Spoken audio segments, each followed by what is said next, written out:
पीठ कोई साधारण पीठ नहीं है।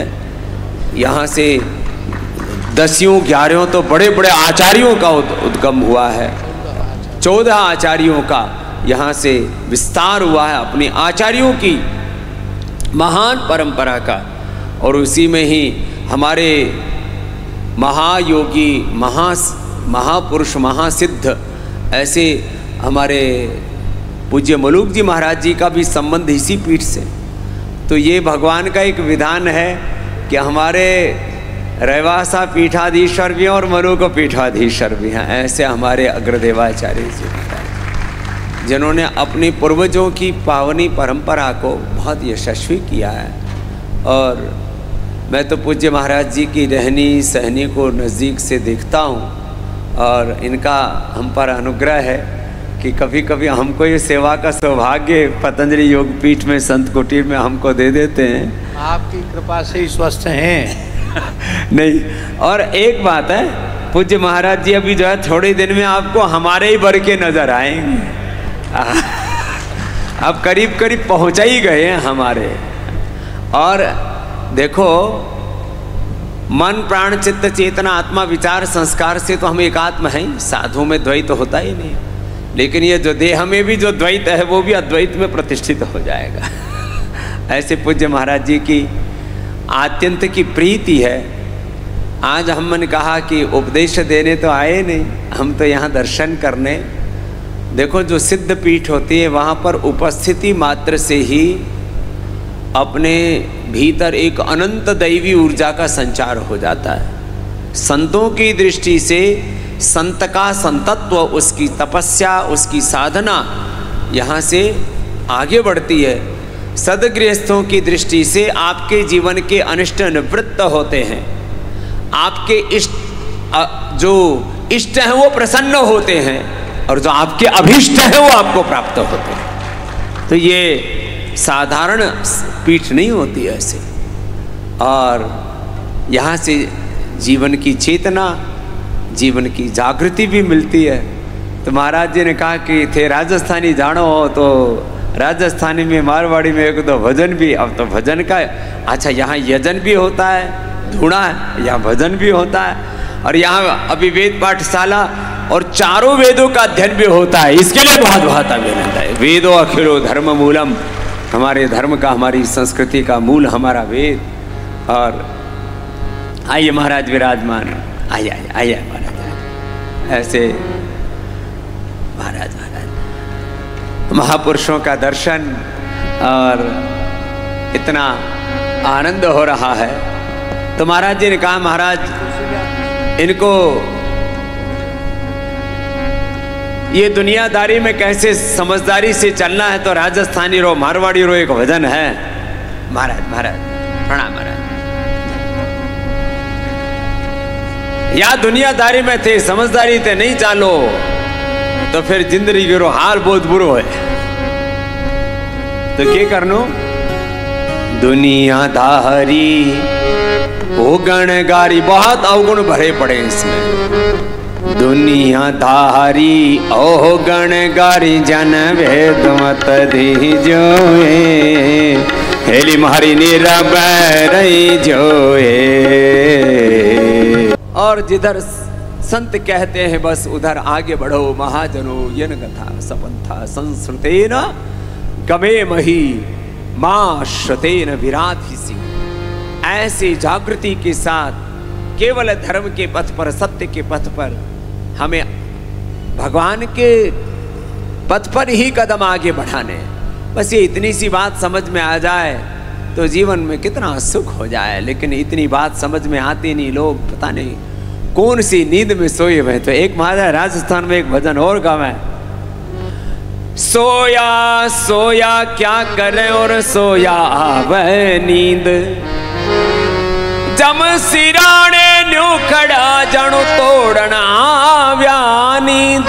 तो तेरो माया जान कटे को निद्रा, बेच द्यों कोई ले तो निद्रा, बेच द्यों कोई ले तो निद्रा, बेच द्यों कोई ले। तुम्हारो पीछो छोड़ बावली में आरमता जोगी, और मैं तो मारे गुरु र भरोसे राम मिलन रियासा, अपने गुरु के आश्रित होकर के वह जीवन में आगे बढ़ो।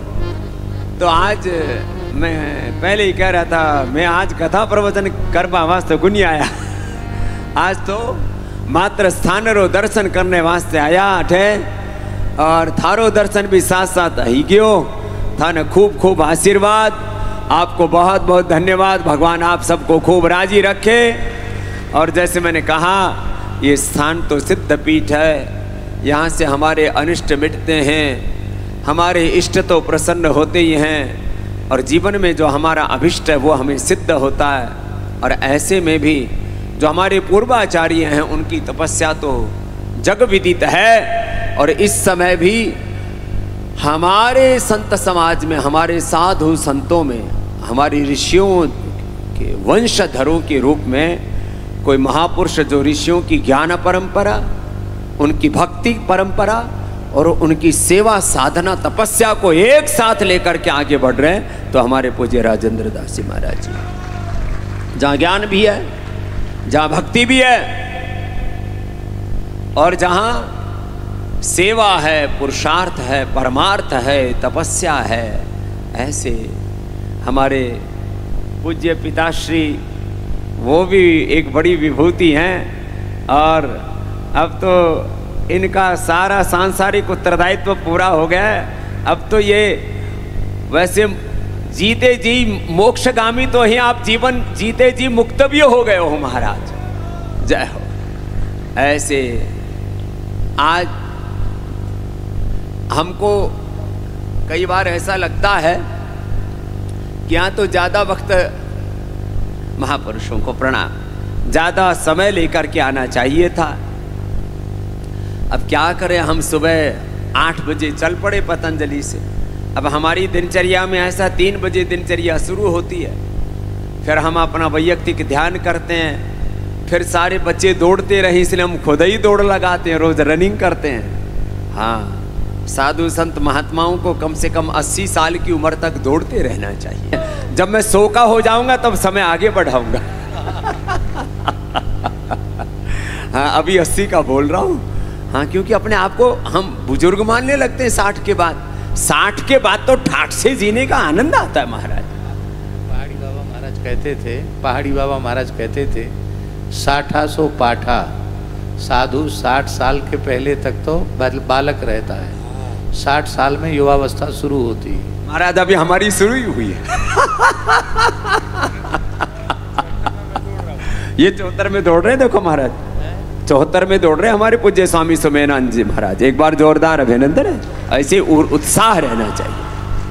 तो देखो फिर हमारी आस्था पर सेवा शुरू हो जाती है। करोड़ों लोग योग से आरोग्य भी पाते हैं और अंतर्मुखता पाते हैं, बहुत जरूरी है।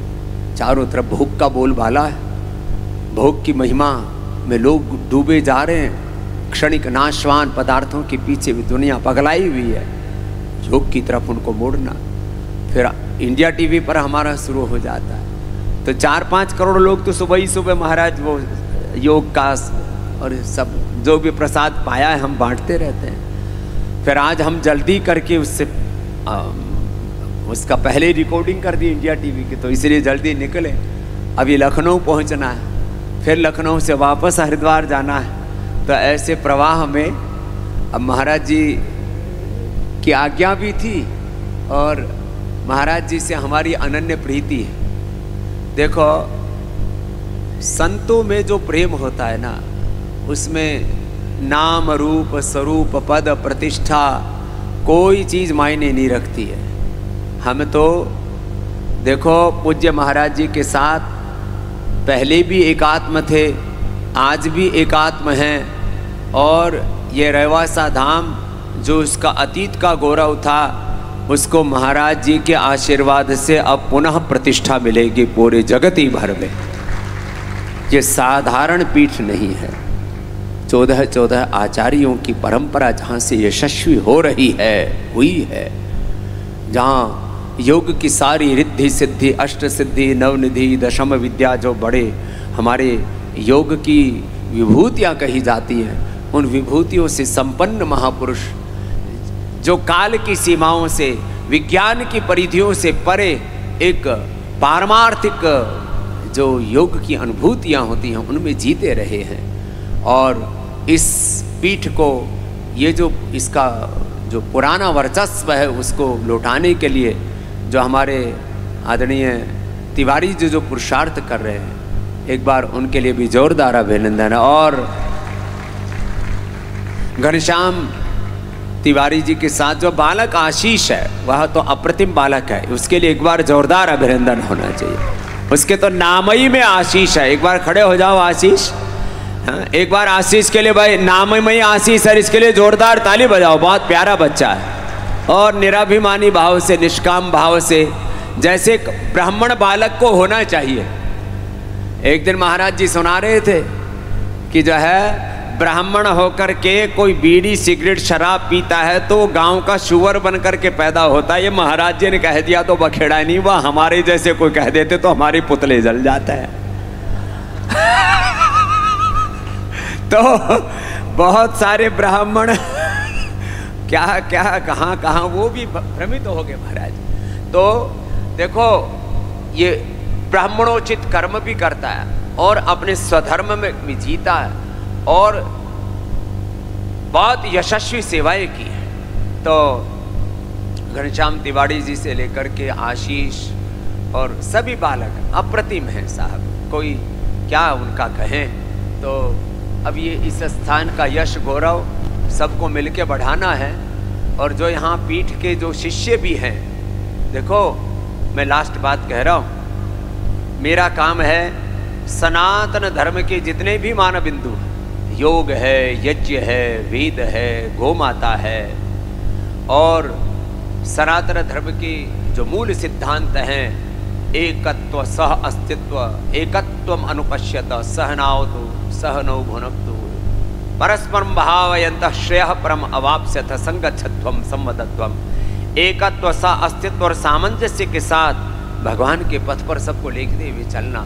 तो सनातन धर्म के मान बिंदुओं में हमारा ये सबका कर्तव्य है कि हम सब जाति वर्ग समुदाय, जैसे इस पीठ ने जाति वर्ग समुदाय का कोई भेद नहीं किया, सब भक्तों की महिमा मुक्त कंठ से कही गई है। यहाँ सब भक्तों की महिमा और उन्हीं भक्तों के अनुगामी हैं, भक्तानुगामी हैं हम, तो भगवत पथ के अनुगामी हैं हम। ऐसे सारे जाति वर्ग समुदाय के लोग इस पीठ के साथ केवल भावनात्मक रूप से ही नहीं, यहाँ ये ठीक है कि यहाँ इस पीठ पर कोई आएगा, इतनी तपस्या की है महापुरुषों ने यहाँ, उसका मनोगत, उसका मन का संकल्प तो ऐसे ही पूर्ण हो जाएगा। लेकिन इसके साथ साथ अपने गुरुओं के संकल्प की पूर्ति हेतु उनके प्रति हमारी भीतरी कृतज्ञता होनी चाहिए। उन महापुरुषों के यश गौरव को बढ़ाने के लिए महाराज मुसलमान मजदूरी भी करता है तो 6% का जकात देता है। जो भी उसके पड़ोस में मस्जिद होती है, मदरसा होता है, मजदूर भी, यदि अब तो मजदूरी महंगी हो गई और मुसलमानों की मजदूरी कुछ और ही ज़्यादा महंगी, कुछ टेक्निकल स्किलफुल काम करने लग गए, 500 रुपये से 1000 रुपये तक कमाता महाराज। जो 1000 रुपये कमाता है वो उसमें से 6%, जो 100 रुपये कमाता वो उसमें से 6% अलग से रख लेता महाराज। वो कहता है इस पर मेरा अधिकार ही नहीं। तो मुसलमान 6% अपने मस्जिद और मदरसे के लिए देता है और हम लोग 1% काटने में भी सोचे महाराज हम तो पहले ही गरीब हैं। जो दान नहीं देते वो गरीब के गरीब ही रहेंगे। शास्त्र में कहा दारिद्र्य नाशनम दानम,